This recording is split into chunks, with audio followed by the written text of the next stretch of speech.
So today on the Breaking Digital podcast, I've got the one and only Sean Moffitt from Toronto. And Sean has been making waves in the digital leadership space for quite some time and really having that experience to really get the job done. And today's podcast, we talk a lot about future-proofing your business, what a chief digital officer can and can't do or should and should not do. And we also go into talking more about digital leadership. The keyword, the buzzword of the day is transformation. So we take a look at that and what's really important and how you can actually transform your company, regardless of the size, regardless of the leadership, just depending on what you want to do with your business. So we also talk about digital literacy, digital inspiration, the culture of digital, which, as we know, changes from time to time, and we really have to be adept at changing. And one of the cool things we talked about, whether he was Ghostbusters or the A-Team or Delta Force, when he makes some change projects for digital corporations from around the world. So Sean Moffitt, he's the author of Wiki Brands, and he's launching a new company called Precog.digital in the next little while. And I'm really excited to have him as my guest on this edition of Breaking Digital. So take a listen, and we will see you online. Overwhelmed with online or just wanting to learn more about how you can build a successful business amidst all of the self-appointed gurus, big buzzwords and empty promises? The Breaking Digital podcast by Doyle Bueller tells you exactly what smart entrepreneurs need to know to escape the clutter, get clear of the confusion, and pass the bullshit of building and growing a successful business online. It's about digital leadership and delivering the best value for your business online to your audience. Now, here's your host and author of the book on digital leadership and online marketing, The Digital Delusion, Doyle Bueller. So welcome, Sean. I'm super excited to have you here. Tell me a bit about yourself. Hey, Joel, good to be here as well. I guess to sum me up in one statement would be I'm a little bit like a global guide to the future, which kind of seems like all-encompassing. But I guess my bailiwick is I've spent half my life in client strategy and marketing roles, half my professional life doing transformation, either brand, company, or digital for different companies. So I kind of liken myself to being the Swiss Army knife for the digital economy right now. Oh, well, welcome, Sean. Really, really happy to have you here. So what really kind of turns your crank? What are you passionate about in terms of digital? Well, I mean, the big strokes is I'm completely passionate about the future. I think I've always had kind of a change orientation, kind of an adaptable mind to what's coming next. That kind of fires my synapses off. And as a natural consequence, maybe I wouldn't have gone this way if all of a sudden we got crazy about, I don't know, bricks and mortar. But, I can't think of an industry, a sector, a company that isn't being changed, if not transformed, by digital and technology moving forward. So I might have been an old economy brand guy at the start of my career with kind of the various posts that I had at consumer packaged goods companies, but now I am firmly ensconced in digital land. So you obviously feel that there's like not necessarily a barrier, but a hurdle to kind of going from the old brand school to sort of the new and the future, as you call it. Yeah, I mean, I think, I oftentimes say, this technology stuff would be so easy if it wasn't for the human element.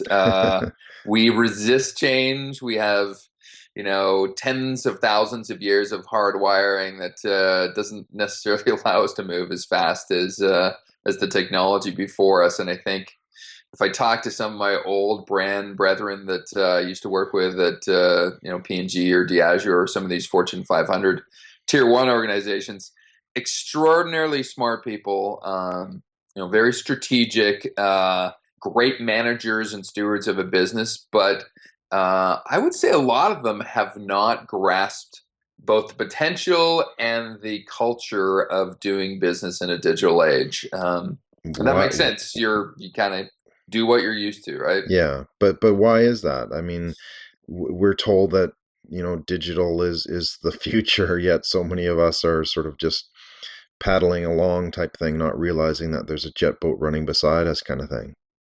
It's a good question. I would say part of it's just human nature. I mean, most of these people have not made their fortunes and careers based on great digital acumen. So you go to what you're used to. I think that on its as a basic premise is one thing. You're certainly seeing anybody underneath 35 has grown up in a world that is being digital. For even as children, they probably had some basic understanding and proficiency in digital, and so it's just carried forward. For people on the other side, like me, I hate to admit that, there's a bit of an adjustment that has to be made. And I will tell you, the first 2 years being outside of corporate land was really an adjustment in terms of, oh, so that's how the world works. So I would say one thing, it's what you're used to. Two, if you're working in large companies, it's extraordinarily difficult trying to support business propositions that seem foreign to their parent companies. I can see the classic CEO interaction. So you mean I'm going to invest in this risky thing that really doesn't have a firm payoff for me, has no predicator in the past of having been successful in a market I have no understanding of, with skill sets that, quite frankly, I don't have and probably intimidate me. Okay, I'll sign up for that. So how do you help them along that journey then? I think it's a couple things. I think basically one of my key, I guess, benefits I can deliver to a company is just trying to improve digital literacy overall. If you don't have the basic tenets of, having a curiosity about this stuff, having an understanding of what's out there, and being able to, if not champion it, at least have some proficiency in determining what good and bad digital technology is, we're really, really stuck. So literacy is one thing. I think having some type of inspiration is another thing. I've got the benefit of, working globally and seeing so many different experiences and case studies that say, yeah, you know what? This thing that you're looking at as foreign has been, very successful in other places. You should really consider it. And so, I can bring that to the table as well. And I think the last thing probably is just,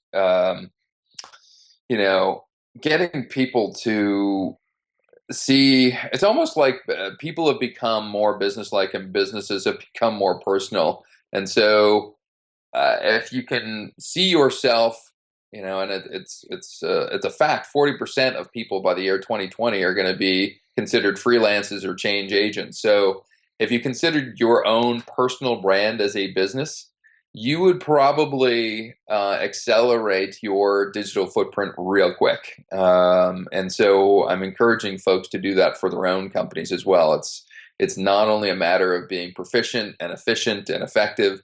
For a lot of companies, it's a matter of survival. And so if you care about your company at all, you're going to be investing yourself and your company in digital.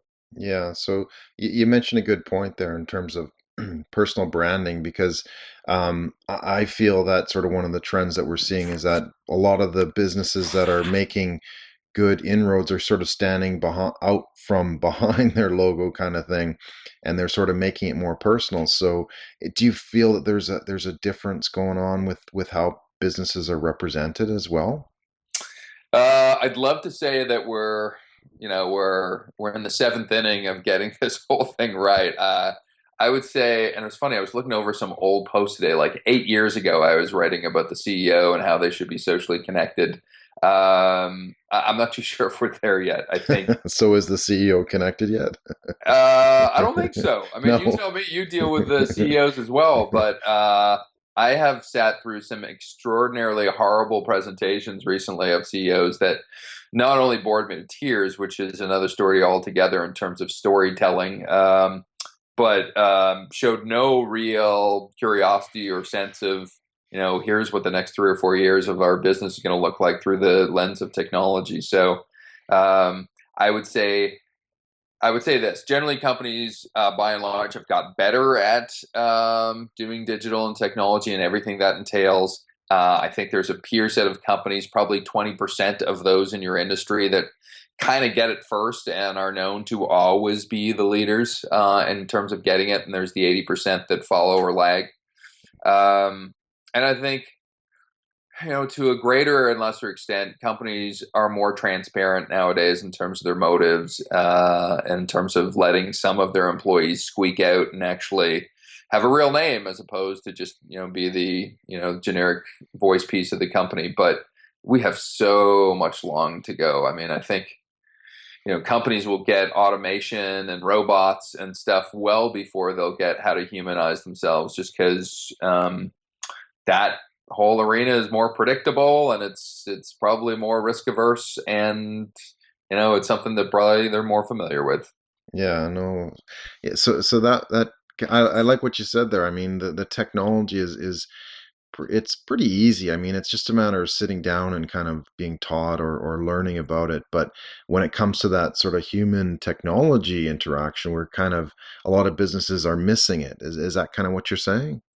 I think so. I mean, it's born by just the results. Never mind what we see outside. If you look at most of the intranets that have been set up inside companies, and we're talking literally fortunes have been made from setting up intranet environments. And you have companies that have safely less than 15% of their employees regularly going online and actually interacting with what should be the most essential stuff about their business. And so, there's a real gap. I don't want to be fatalist about this. I think some companies have the potential to skip over a couple of generations of digital and jump into, what's happening now. But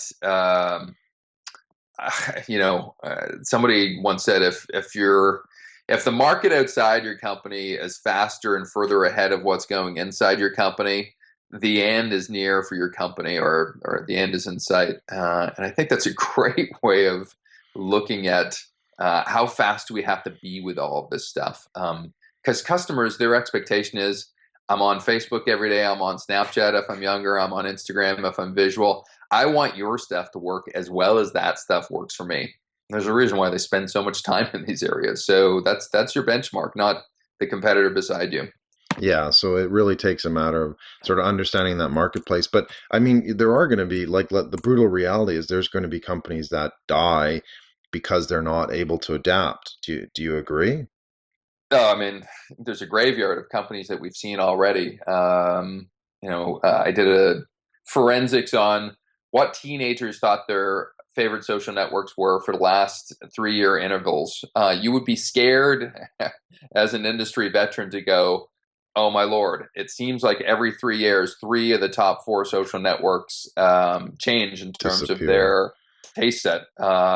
You look at, sadly as a Canadian, I have to say we have one shining example in Blackberry. Back in the late 2000s, it may seem like a long time ago, but they owned the handset smartphone marketplace. They were deemed to be the next thing that will take on Facebook and all these other ecosystems because they were just, so dominant. And they lost sight of the fact that smartphones are not about email. They're about connecting and being contextually relevant and having a slew of other stuff that you might want to do on your phone. So, So what would yeah. you have done differently? Like obviously, taking the armchair quarterback scenario here, Sean, what do you think BlackBerry could have done differently? Yeah, you know what? And you raise a good point, though, too, because we're all so smart in retrospect, aren't we? Yes, I Uh, am. You I, are. I remember I spoke in the Nokia headquarters in 2007, and I felt like I was like the angry man saying, "This is going to happen to you people. Please listen to me." Yeah. And well, we've seen what's happened there. I don't know exactly all the insides of what went wrong with BlackBerry. I think to go back to my earlier point, though, and to be consistent, before any of their technology went wrong or any of their strategic thinking went wrong, there was a cultural mindset inside BlackBerry, and maybe it was actually accelerated by the fact that BlackBerry is in this town called Waterloo in Ontario. It runs half the town, so essentially the way BlackBerry thought is probably the way the full town thought. And I think there was a really insular approach to this is what the web will look like. This is how our devices will operate. Therefore, if this does not fit our way of thinking, then we're not really interested. So when the iPhone came along, I can still remember Jim Valsilli's CEO comments about, you know what, we don't really see it as a threat. It's not really in our business. So yeah, we'll see what happens. Yeah, exactly. I mean, that was sort of the thing to strive for, was to get a BlackBerry in 2000, but not so much anymore. The Nope. the shift is, yeah, that makes sense about sort of the internal cultural things, but also the external cultural factors as well, as like you said, like you pointed out just brilliantly, like email. Not everybody likes email. We kind of hate it. It's one of those scourges that we're trying to get rid of. We still have to communicate. But when your digital strategy is focused on such a small sliver of the potential, we kind of get stuck. No, you're right, and I think it's only going to get faster and quicker and more blurry, right? I call kind of this next 3 years of what we're into on the digital landscape as being the impact age. I think Mm. we're going to see all of our communication tools, all of our technologies and new media platforms be smarter. They're just going to know a heck of a lot more about ourselves and actually be able to play that back to us. They're going to be more pervasive. You know, you're looking at virtual reality environments and 4D TVs and a whackload of things that are going to just consume our lives and make us escape into those worlds as well. Um, and I think they'll be more personalized as well. You won't be thinking about marketing to a full demographic or even an age group or pocket. You'll be thinking about, how do I make my system accommodate individual and personalized needs? So I think that's kind of what I'm looking toward in the future. So are we going to see the death of marketing too then, or? You know what? I was a lot more negative about marketing 4 years ago than I am now. I think we kept on seeing the lifespan of a CMO going downhill, and people were blocking ads, and marketers tended to not have any trust. And even at parties, when people ask me, "What do you do?" Even when I was a marketing client toward the tail end of being one, I was like, "Ooh, I'm a strategist. I'm not a marketer. Please trust me." Now I'm a little bit more positive, and I'll tell you why. If I look inside a company, and if I look at a conventional executive suite, and I look at two or three things, I don't know who's doing that in a company if not a marketer. So, in terms of telling the story of the company well to outside networks of stakeholders, sure, a CEO has a great role, but there's only so much time they can commit. Unless a marketer is doing that, I don't know how companies can be effective in the digital age without telling their stories well. So maybe they're not doing it well, but certainly that is classically the role of what a marketer should be. I think um, it's been proven that as much as they're highly competent and they're really good at their jobs and probably have a really good handle of technology, people that run IT functions inside companies are not really good at leading and collaborating on massive projects that touch multiple functions. And so if you look at, who controls the footprint in customer experience and employee experience through all the different touch points, IT might be great at keeping your stuff up and running and being on the right software platform, and kind of the plumbing of your digital, but the more nuanced kind of collaborative approaches, I don't see anybody doing that inside a company except for marketers. And I'll mention one last one. Just I love companies now that have decided that the marketing function not only is a change agent that is trying to change the customer experience, but they're also making them in charge of culture, because they think one leads to the other. If you can't get employees excited about what you're doing, how the heck are you supposed to get your customers excited about it? So I think the third thing would just be, if marketers aren't in charge of both the customer and employee experience and how those two tie together, I don't know who else is doing it. So I'm much more bullish on marketers and the survival of marketing in the future. We may call it something else, but yeah. Yeah, no, that's good. So does that kind of tie in the role of, what we've sort of been hearing in the last couple of years, the chief digital officer, like who ties together the technology, but also that marketing side? What are your thoughts on that? Yeah, so here I go. I went on a 5-minute soliloquy about how much I'm in support of marketing, and then I'm now going to tell you I love the world of chief digital officers. Okay.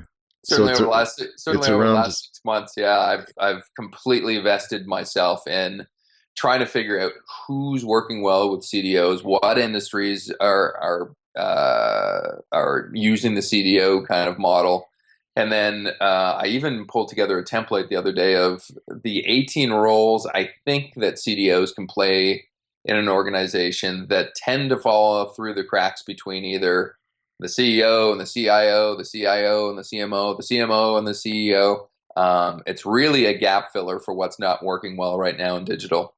Okay. Yeah, and so does that role sort of, is that role being embraced by the industry, or is it kind of a flash in the pan? Because I've been sort of, following that trend as well, and some speculators are saying, oh, it's going to disappear soon. It's just a matter of getting the CEO on track and making sure he has what he needs. How do you perceive that? I do see it as a transformational phase. I see it as, by and large, people readily understand that they are not delivering great customer experiences, and they're certainly not delivering anything of excellence within digital environment. So I think in the year 2006, moving to the next 4 or 5 years, depending on how slow your company is, you're definitely going to want to have some central point of accountability that says this stuff needs to happen. Who's in charge? Great. Let's hire a CDO to make it happen. So I see, I think there's something like 4 times as many CDOs as there were 2 years ago. And yet they're still only in about 12 to 13% of companies. So I see a lot of room for growth within this role. I see in slow moving companies that they may not hire their first CDO until 3 or 4 years from now. So you may be looking at a decade of people calling for the hiring and the need for having a CDO in their companies. So what kind of roadmap should a CDO follow then, in accordance with your philosophies of the future? Well, I think it's funny.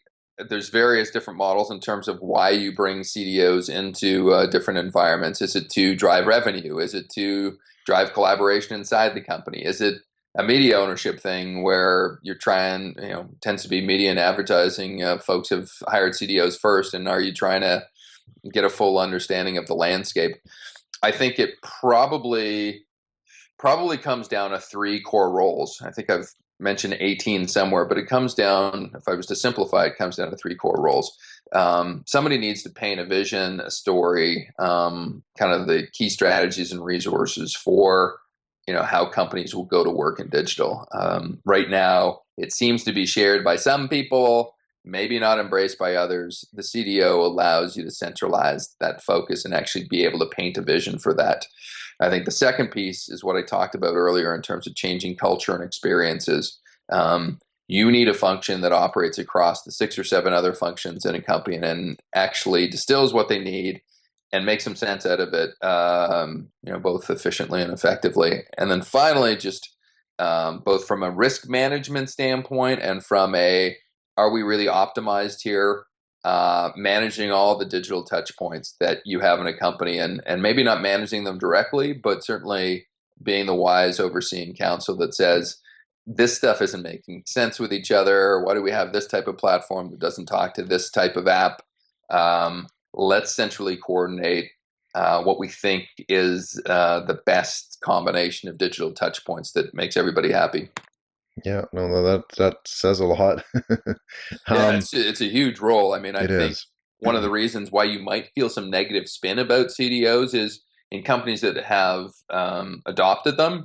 I'd say in more than half the cases, the role, I guess if you did a forensics on it, it might be considered to be a failure. And I think that's partly based on maybe the talent that people are bringing into roles, and partly I think it's based on the expectations that slow moving, culturally resistant companies are looking at this one person that they hire in this role and saying, please change us, and not willing to change some of the other things around them.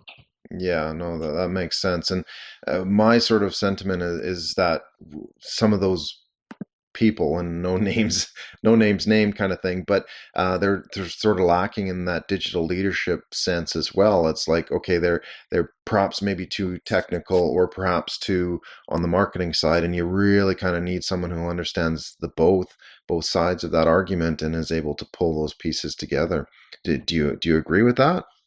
I totally agree, Doyle. I think it's funny because I consider myself kind of a generalist when it comes to some of the stuff. So, um, I'm a pretty rare beast, though. I mean, people do like to specialize, and I think the marketplace loves specialists, right? So, if you know everything about SEO and can make my search engine rankings go higher, you may be a lot more valuable to me, at least I think, than somebody that understands seven different parts of the digital world but doesn't know them as well as you do. So, I think there aren't that many generalists out there for that reason. I know the CDOs that have been hired have come from a range of 5 or 6 different functions. There really isn't been one function that has been the natural breeding ground for these, and I think that's partly based on the fact that where are these generalist pools of talent coming from? And in some companies, it will be your IT person because they just have a really good curiosity about other functions and can play well in the sandbox with everybody. Other companies, it's going to be the marketer. If they've had any sense of looking outside the world and trying to figure out the landscape of technology and digital over the last 5 years, they might be capable. So it'll be interesting to see where that shakes out. Yeah, definitely, and I think a person is, who is able to pull those pieces together is going to be able to do a lot more and be a lot more effective. And I mean, niching too, as you said, can be very important. But I think that sort of defines the role itself, defines the chief digital officer, defines digital leadership, because they're saying, hey, we can take all these pieces, and yeah, I don't need to know how many keywords or HTML ratio you need on your page, but what I can tell you is that, you have to develop a proper content strategy. So I think that kind of defines that whole piece, and then you can get those people to actually, implement and carry those specifics out. But from a higher level, if we don't have that guidance, that leadership that you mentioned, then we're gonna fall flat on our face. Maybe that's part of the failure trajectory for some of those businesses as well. Yeah, I mean, I'll even complicate the exercise further in saying, really, at the end of the day, you're going to hire a CDO, chief digital officer, because they're going to be able to bring business value to you, however you want to mention that. So you're looking at somebody that has a marketing skill set that understands the customer. You're looking at somebody that has a technology skill set that understands, how to do all this stuff. And I would add a third component, which is you need somebody with a general management skill set that says, I can lead this stuff. I can collaborate across people. And I understand the CEO's calling for this exercise to be, both short and long-term business value. I'm going to shepherd that business value. Those are three. I want to see the Venn diagram of the 100 people out there in the world. How many of those people have those three skill sets? It's going to be awfully slim. Yeah, but that sounds like your LinkedIn profile, Sean.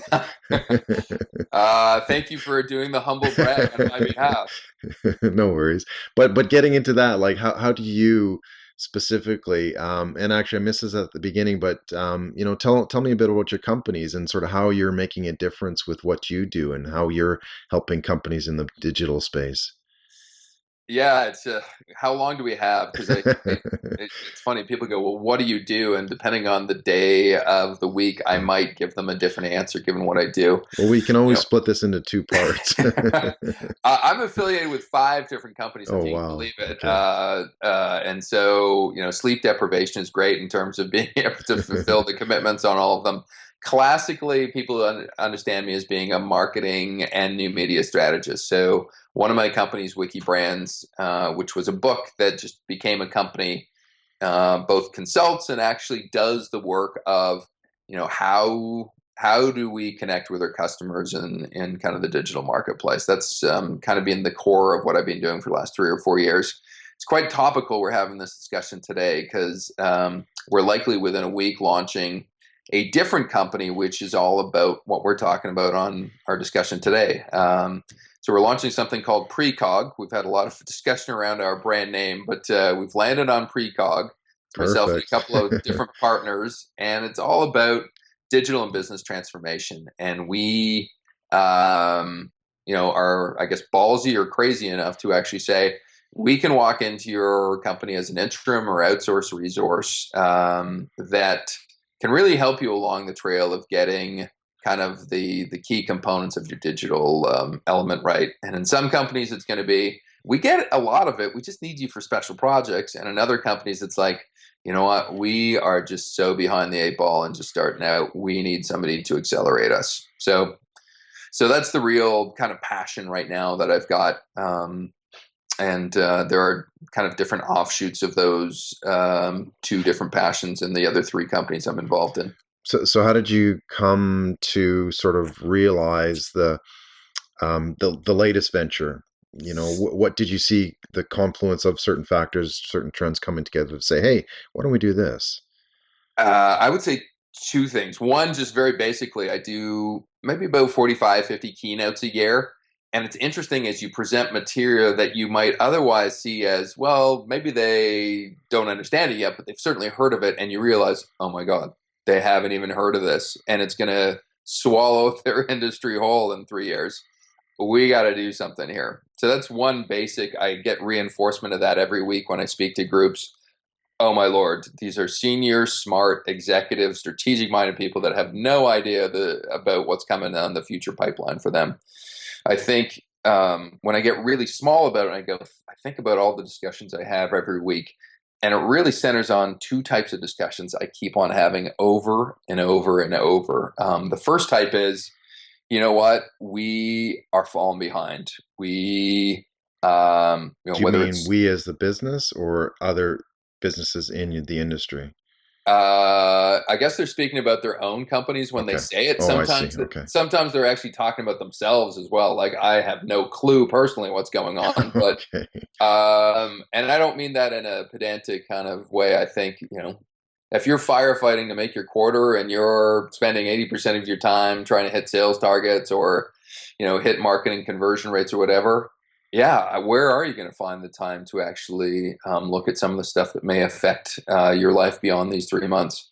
So I know there's a lot of digital ninjas out there that take pride in the fact how aloof or how unaware corporations are of what they should be doing.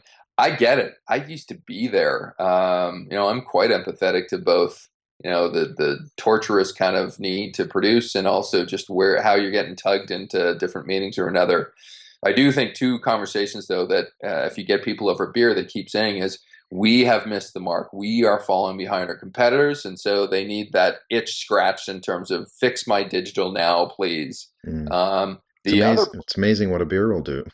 that's my tonic for everybody in life. I think Good. it's a social lubricant for solving people's problems. But and I think the other almost different side of that coin is, you know what?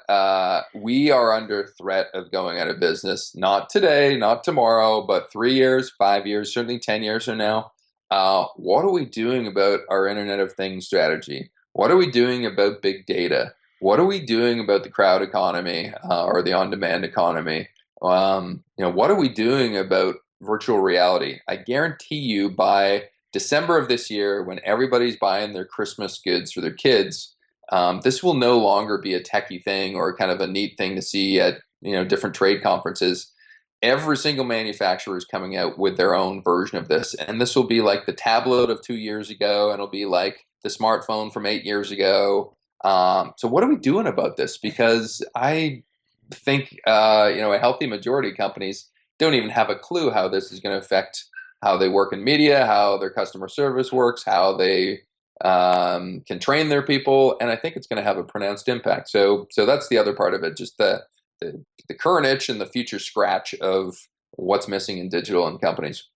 So would you consider yourself, just to sort of add in the cultural references, the A-Team, Ghostbusters, or Delta Force?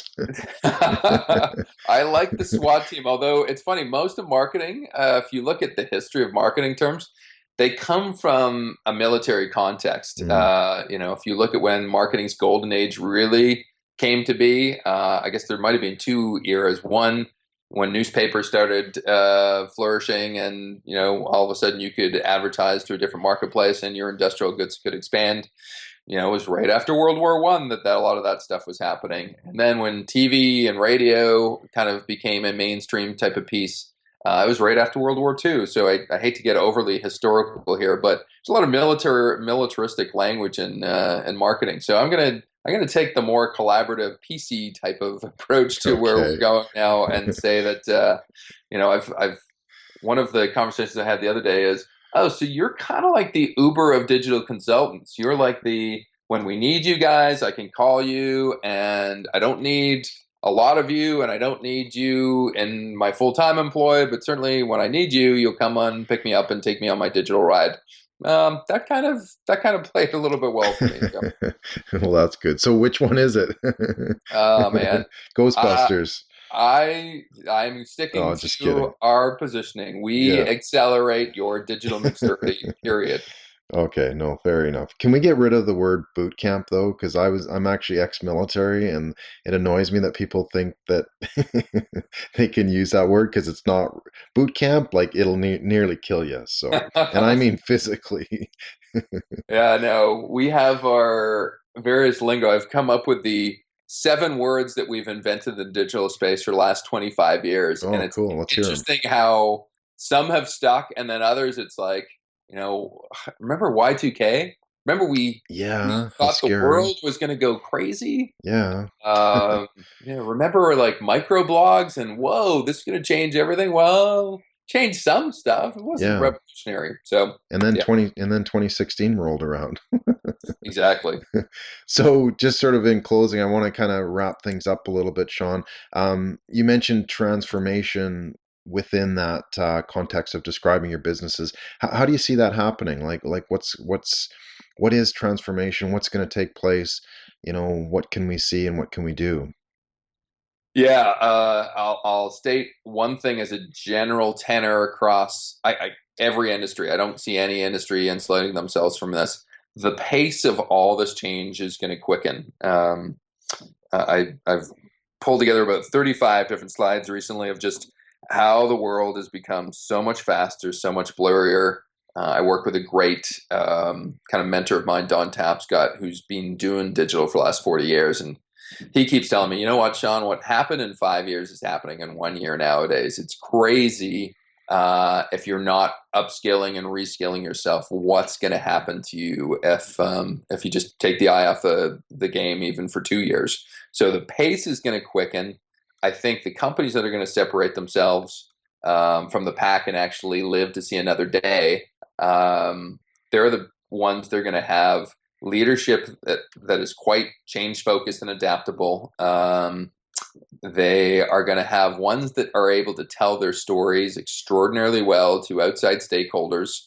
Because as much as having great empowered employees is great, there's fewer of them. There's more people outside your company that care about you likely than the people inside. You need to kind of reach out to those people. And I think the ability, as I called it, the impact age of your stuff to become more pervasive, more smarter, more personalized in building greater customer and employee experiences is going to be the sweet spot for people. If you can harness and get the alchemy of elements right to actually do that, you're going to win. And if you're not, there's somebody in a garage right now that's actually building an app or building a system or a platform or some kind of technology that is going to become the new Facebook of 2004 and rip a real big hole in your marketplace. Mm, excellent. Wow. Excellent summary.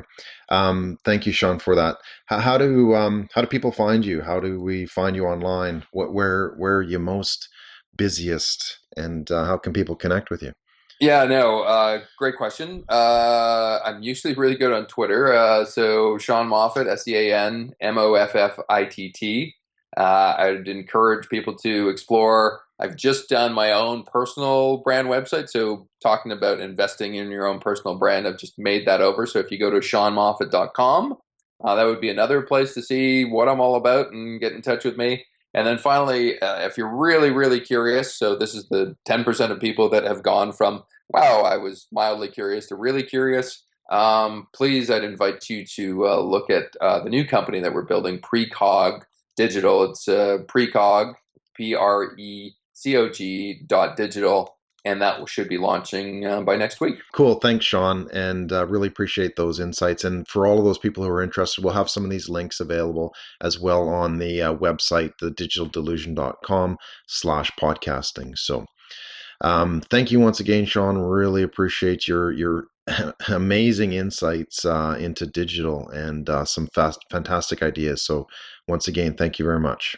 Thanks, Doyle. Thank you very much for listening to Breaking Digital, the podcast for smart entrepreneurs wanting to become true digital leaders in their industry and to own online. If you have any comments on the program, please feel free to connect on Twitter @DoyleBuehler with the hashtag #OwnOnline. I would really appreciate it if you could share this podcast with your network, as I'm sure they will get some value from it for building their successful business online as well. You can find the resources that we talked about, as well as the transcript and full podcast for download on thedigitaldelusion.com/podcast or on iTunes or on SoundCloud. I'm Doyle Buehler, and I will see you online. Thank you for listening to Breaking Digital with Doyle Buehler. While he goes and makes a sandwich, you can find all of the notes, links, and details on this podcast by visiting thedigitaldelusion.com/podcast. Go on and click that now. www.thedigitaldelusion.com/podcast. I'll definitely click that. If you'd like a free copy of the book, The Digital Delusion, How to Overcome the Misguidance and Misinformation Online, just send an email to doyle@thedigitaldelusion.com. See you online.